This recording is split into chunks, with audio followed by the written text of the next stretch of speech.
So now we're on to watering. So when they're little babies like this, you're wanting to water them with a mist twice a day and making sure that the tubes are soaked right through, but with a light mist so we're not disturbing the soil on the top too much. Once they've grown up a bit more at this size, what we can do is we can start using a shower on them, and you want to make sure that once again that every single tube is nicely wet and it's moist all the way through, but you want to back the watering off now to only once a day.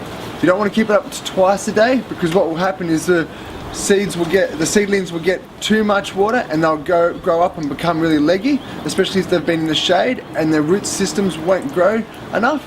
And then this means that when we plant them out, then they won't survive because they're not used to being hardened up. So it's really important that you drop the watering back to once a day.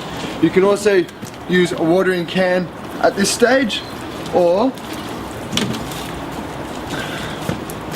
you can also use an automatic watering system, something similar to this, which can be some spray units set up above it, which then when you turn on, or an automatic timer comes on, then it will spray the whole area. But what's really important with these is that every single tube gets wet, and also that the drippers then don't, when they're switched off, drip down into a tube, and that could actually just destroy that certain tube. Now, another way of watering is the capillary watering system.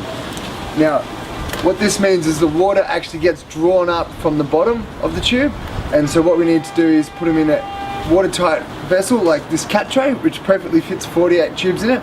Or what you can also do is line your styrofoam box with plastic with a little outlet hole. Now the outlet hole is about 3 centimeters up the tube, so therefore the whole tube doesn't get drowned in water.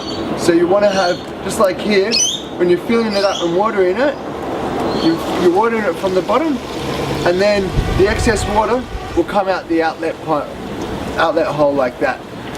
This means that the bottom of the tube is always in some water, and then the seedlings can draw that water up. Now, when your seeds have grown up to at least 3 centimeters and you're starting to water them only once a day, then you want them to have full sun and drop the water off, so therefore the root structure can grow. If you water them too much, or if they're in too much shade, what can happen is the plants will put too much energy into the stems, and they'll become really leggy, and this means that there's not enough root structure to hold them in place. And they might look good, but when you put them into the ground, they won't have enough root structure to survive, and they'll die. So really important, only watering it once a day, and also having them in full sun once they're about 3 centimeters and taller.